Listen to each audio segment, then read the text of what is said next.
Yo, how's it going, everybody? It's the Masked Man, and in this video I want to be doing a little bit of a character look into one of the fan favorites of Bleach. I decided to be smart if for this upcoming year in 2022, I kind of delved a little more into the actual specific characters and aspects of these series that makes them so compelling. And when it comes to Bleach, one of the most compelling characters of all time is Kenpachi.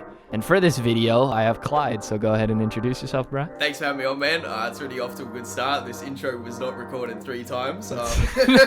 What I really wanted to do was actually kind of look at all the different moments Kenpachi has throughout the story, and I think really look into why he has such an incredible impact, because when I first got into Bleach, the characters that I heard about the most outside of the protagonist was Aizen, Ulquiorra, Grimmjow, and Kenpachi. And honestly, when I first encountered his character in the Soul Society, I was really worried that he was just going to be what was typically done with the majority of shonen series that I had read up to that point, where they introduce a really cool side character, and they're about relevant for one arc, and that's about it. So I guess we can kind of get into maybe, I guess, first impressions with this character, and I guess what kind of makes him work and what Kubo really tried to do with Kenpachi. Yeah, so I would say I already agree with what the Masked Man said straight off the bat in regards to the way he described, you know, how most Shonen Jump series sort of handle like the more cooler characters that get shown, because usually at the start of Shonen series you have like your main character introduced, you'll have like either the rival or the rookie, a female type girl, and you'll have like the basis of the team of the main characters will be set out. But then as you start to get to like that episode 30 through 70 mark, they start introducing certain characters where it's like,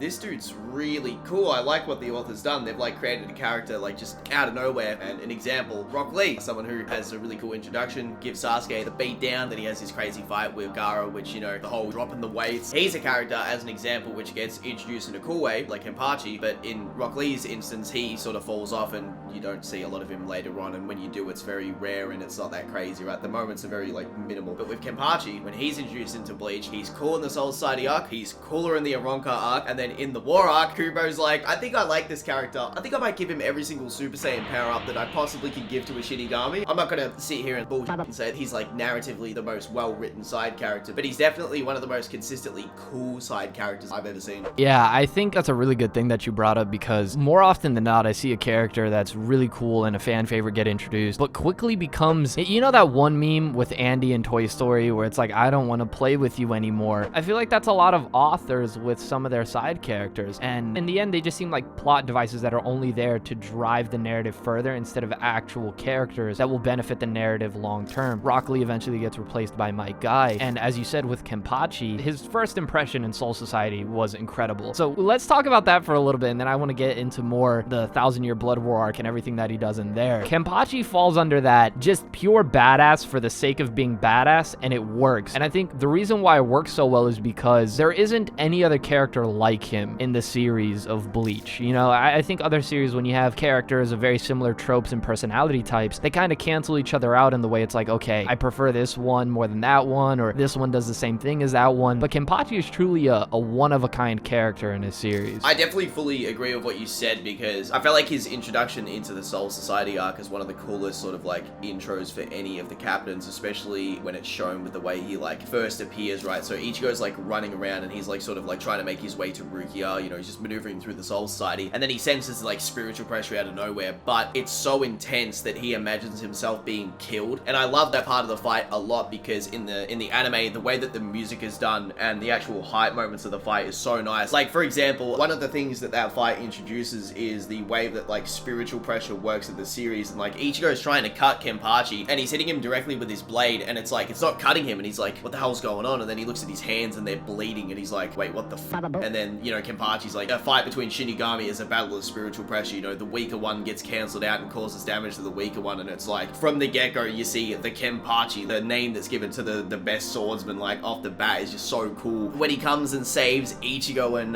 Orihime from Noyatora, that was cool too, because you're like, oh god, Grimmjow just got hit from behind. Ichigo's like having trouble taking on Noyatora because he just had his battle with Grimmjow, so none of them are healed. They're at such a disadvantage. Kenpachi appears and he's like, what's up?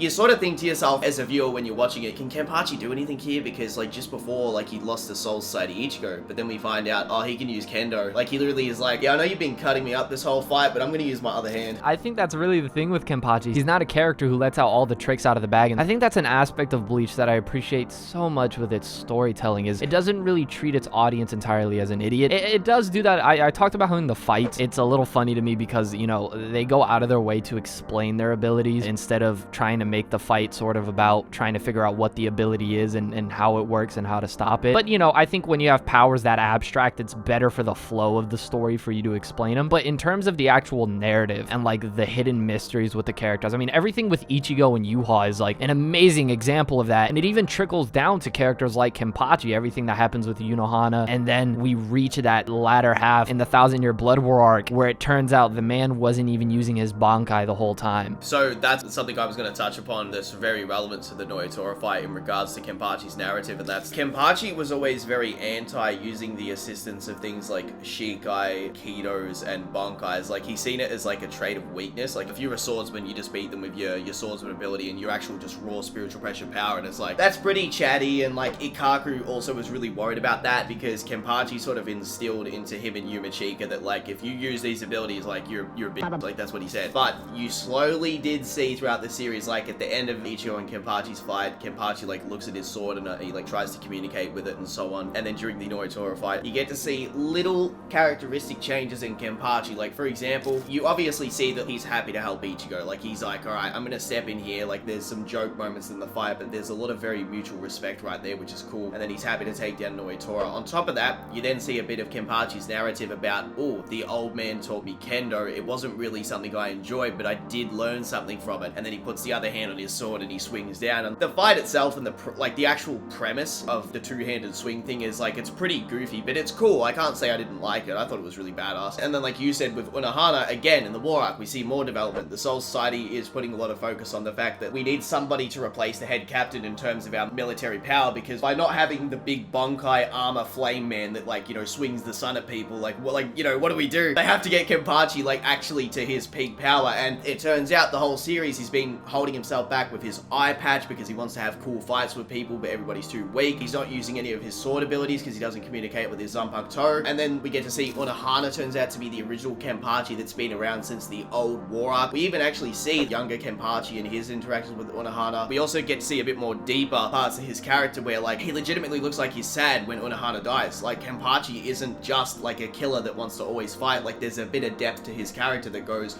way beyond the surface level of what he originally was shown to be. Even afterwards, when he runs into Isane, he goes, if you want to, like, kill me, you can, because she realizes Unohana has just recently died. You know, pretty deep character for someone that was originally just a brute. Right. And I think that's really why a character like Kenpachi works, because you have a character who, while first impression, is this pure, unstoppable brute badass, which is already lovable enough for most people, but yet Kubo just continues to build and build and build upon this character instead of just pushing him off to the side and letting him wither away. And when the series is at its most intense, he always pulls through. By the way, his Bankai transformation, I'd have to like see them all and maybe do a tier list one day of all the different Bankais and rank them all, but Kenpachi's is easily amongst one of my favorites. And we're going to be discussing this in another video, which link to that will be in the description below. His Bankai transformation is probably what I'm looking forward to the most in the Bleach anime, because that was genuinely a spectacular moment in the 1,000-Year Blood War. Yeah, that's going to be so hype, man. When I imagine the Berserker armor in Berserk and then like his Bankai, the whole losing your sentience and just going like Berserk in the fight is like very reminiscent of one another, which is like, they're very cool. And that's with Kenpachi not even mastering the force. He's like swinging so hard, his arm explodes open from like the force. Like, it's so wild. It's no surprise that he's so popular when you have a character that, like, when the basis of the Shinigami, when they introduce into the story, is basically like Zanpakuto, Shikai, Bankai, and then you have this captain level enemy that appears in the Soul Society arc that doesn't even use any of the extensions of his sword, and he's already captain level. And then on top of that has an eye patch, which then nerfs him again. Some Bleach fans, you know, could correct me on this, but I actually believe the reason he has the bells in his hair is actually to let enemies know where he is during battle. I think that's actually part of the whole reason why he has those on his hair. Well, knowing that it's Kenpachi, I'll give it to him. I don't care. It's a character design aspect, because why else would it be there? You know, it's like, sure, why not? We'll say that's the case. I think here's a good place to wrap up the video, because I think we've spoken enough to Kenpachi's moment and all that. He goes above and beyond cool. If there was any sentence to describe Kenpachi's character, a character that goes above and beyond what's just cool. Thank you so much, bro, for hopping on this video. I'm gonna keep that one in. Thank you for having me on. I really do appreciate us doing a collab like this. It's been very fun. The Maskman and I both plan to do 2 Kenpachi videos, the first being this one, and I'm gonna make a full like 40-minute explanation video on how strong Kenpachi much he is. So if you want to go check that out, make sure you subscribe to my channel. The same will be done with the Masked Man. I'm going to give him a shout out. Right, you heard the man. As always, this has been the Masked Man. Hope everyone has a blessed rest of the day, and peace.